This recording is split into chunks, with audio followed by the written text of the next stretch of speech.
Greetings, traveler. Hey everyone, I was invited to test the new trinket meta yesterday, and I want to make this video to tell you guys what I've learned.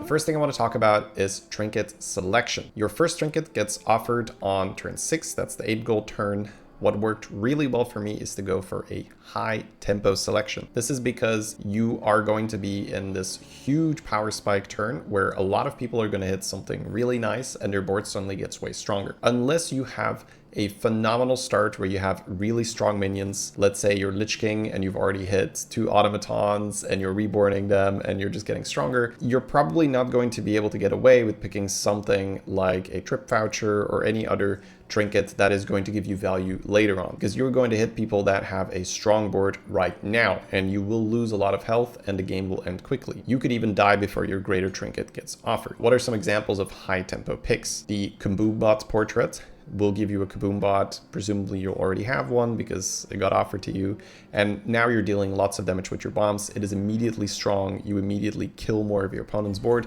and there's a higher chance you're going to take 0 damage. Light Fang portrait, another one, or Enforcer portrait. You immediately get a Light Fang. It's an amalgam, so it will buff itself, so it is a 6/6 on the turn you get it, and your whole board or all your types are getting +3/+3. That is tempo. That is immediate bang for your buck stats ready to do combat. And then there are sort of those really nice picks where, let's say you already have a deep blue on your board and you get offered the Zesty Shaker portrait. Yes, that is tempo because you are getting double deep blue cast on your Zesty, but it also gives you a build path into the late game. So those are the ideal picks. Same with automaton portrait. You can have tempo because you get an additional automaton, but you can also build into that. So I would say those are the really ideal ones, but you're not always going to get them. The ones that are make you strong right now and give you an easy build path. If you don't get offered that, don't pick the slow greedy thing. Pick the stuff that makes you strong right now, because a lot of people are going to be slow and greedy on day 1, and you can win a lot of MMR simply by not dying early. That is going to be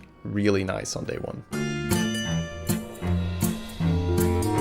Hero selection, same deal here. The new hero, Rarran, seems really nice because you get an additional lesser trinket. At the start, lots of lesser trinkets are going to be just imbalanced because it's day 1 and things will still have to get nerfed. By picking Rarran, you have an additional chance of hitting one of these really, really good trinkets. He probably is going to get worse as trinkets will become more balanced, but right now this guy is very good because you just get an additional shot at, let's say, your Zesty Shaker portrait or any of the other things we have already discussed. Good hero pick. I would advise to pick him when he shows up. Other than that, you want to pick high tempo heroes for exactly the same reason I mentioned before. The game is going to go into this huge power spike, and if you are already on low health because you picked a very weak hero like Cat and you want to spike later, it's not going to work as well. In the trinket meta, you are offered a means to win the game a lot of the time with your trinkets. So it is not as important to pick heroes that can get triples, something like Hooktusk for instance, right? She is more about economy,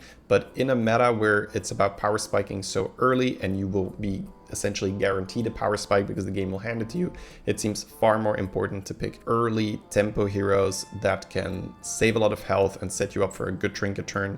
Also, something like Lich King for automaton, Terran for automaton, there are just some heroes that will be way better than others because of how it interacts with the new units. So keep that in mind. Don't be too greedy. Don't think too much about the late game. Think about, okay, what can I do right now? For me, something that worked was, for instance, Rat King, because you can hero power on turn 1 and buy a spell. And let's say that spell is a banana. You now have a big minion on turn 1 and you're going to save some HP. And then you can hero power on turn 3 and build a board. And it's just nice. And yeah, Rat King isn't great in the late game, but your trinkets can take care of your late game. And lastly, I want to cover 2 greater trinkets that I know are broken. There's definitely going to be others, but these are ones that I've already experienced. I know, I've seen them. These are extremely strong. The first one is, no surprise, Stealth Titus. This is a recipe for disaster because Leapfrogger is back in the game. I fought an opponent that had Golden Titus plus regular Titus, and the trinkets will stealth both of them. It's not just one stealth. Every single Titus you have gets stealth. It only costs 2 gold to buy. You get a Titus, so it is mind-blowing how good this thing is. Pretty much guaranteed will get nerfed. In this particular game, I fought my opponent and I really prepared hard.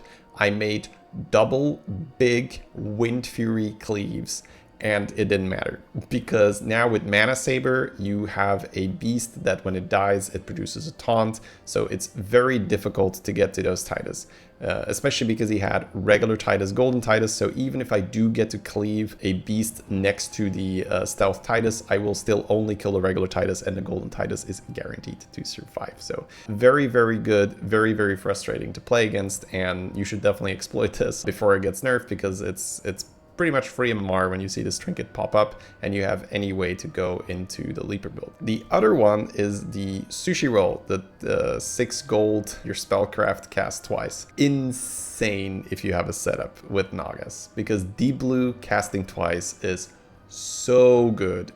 We've seen this with a Jara buddy in the past.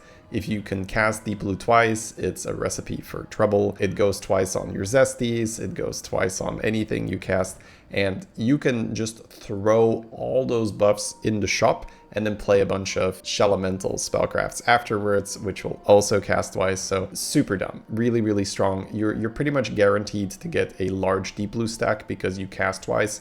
So anything like Orgazoa, if you cast that, you now get 2 spellcraft, so super strong. It's going to get nerfed. It's currently just producing way too stats way too quickly. I hope you guys enjoyed this little recap. I will make another one after I'm done playing on day 1 on the live servers, when there's been plenty more opportunities to test and figure out what's good. Try not to be too worried about too much broken stuff running around. This is very normal in the beginning of a patch. Things are deliberately made too strong so you can go, you can test, you can have fun, and afterwards when they have a little bit more data, let's say a week in, most of the times the biggest defenders do get toned down. So I'd say just lean into it, enjoy the craziness, and have a good day 1.